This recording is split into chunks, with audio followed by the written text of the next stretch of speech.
بسم اللہ الرحمن الرحیم. سب سے پہلے تو یہ دیکھ لیں کہ کمر درد کی ریزن کیا ہوتی ہے. جو مین ریزن ہوتی ہے سب سے پہلے آپ کا پوسچر ہوتا ہے کہ اس وجہ سے آپ کو پرابلم ہو سکتی ہے. تو جس طرح ماشاءاللہ آپ کا پوسچر بھی کبھی ایسے تو کبھی ایسے ہوتا ہے تو اس میں پرابلم نہیں ہوتا. اچھا میرے ساتھ نا ایکچولی ایشو پتہ کہتا ہے, آپ ادھر بیٹھے ہیں, پیر صاحب ہمارے علماء حضرات اس طرف ہوتے ہیں تو وہ اس لیے ہمیں ہو جاتا ہے. خیر اچھا وہ یہ ہے کہ مین چیز ہے پوسچر. اگر آپ رمضان کے حوالے سے بات کرتے ہیں تو رمضان کے اندر آپ کے جو اسٹینڈنگ ہے پرولونگ ہو جاتی ہے. مطلب عورتوں کا پرابلم آتی ہے کہ کام زیادہ ہوتا ہے تو کیونکہ روز مرہ میں اتنا کام تو ہوتا نہیں ڈیلی لائف میں, تو رمضان میں وہ کام زیادہ ہو جاتا ہے تو اس وجہ سے پرابلم ہوتی ہے. اکثر لوگ آتے ہیں کہ ہم نماز پڑھتے ہیں یا تراویاں زیادہ پڑھ رہے ہیں تو اس میں پرابلم ہو جاتی ہے. مجھے یہ ہوتی ہے پورے جو سال ہے ہم نے نماز بھی پڑھی نہیں ہوتی, رمضان کے اندر ہمیں وہ جنون آ جاتا ہے اور ہم نماز پڑھنا شروع کر دیتے ہیں. تو اس میں جو آپ کے ہٹ کے کام کر رہے ہوتے ہیں, یا تو ہماری روٹین ہو نا پھر مسئلہ کوئی نہیں ہوتا, اور پھر اس کے ساتھ ہم تراویاں پڑھنا شروع کر دیتے ہیں اور 20 پوری کرتے ہیں تو اس میں بھی پرابلم ہو جاتی ہے. دوسرا یہ ہوتا ہے کہ آپ کوئی بھی کام پرولونگ کریں گے, پرولونگ اسٹینڈنگ میں ہوں گے, پرولونگ سٹنگ میں ہوں گے یا زیادہ لیٹے رہیں گے تو آپ کی کمر میں درد شروع ہو جائے گا.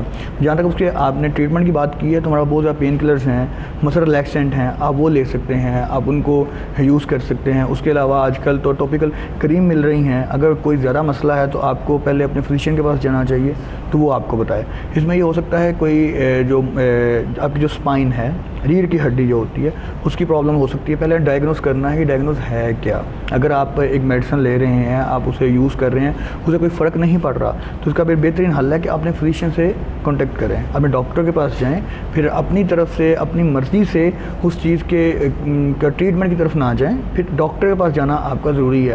اچھا آپ پین کلر اور میڈیسن کی بات کر رہے ہیں نا, سم ٹائمز ایسے ہوتا ہے کہ اگر آپ پین کلرز لیتے ہیں, میڈیسن لیتے ہیں تو آپ کو ایک درد کا آرام تو آ جاتا ہے لیکن آپ کے پھر اسٹمک پہ کہتے ہیں یہ دوائیاں اثر کرتی ہیں, اس کے لیے کیا کیا جائے؟ اور کہتے ہیں کہ یہ پٹھوں کی جو دوائیاں ہوتی ہیں اس میں نیند بھی ہوتی ہے کیونکہ ریلیکس ہوتا ہے بندہ تو تھوڑا سونے کا. جی ہاں وہ ہوتی ہیں, کچھ ہیں میڈیسن ایسی ہیں.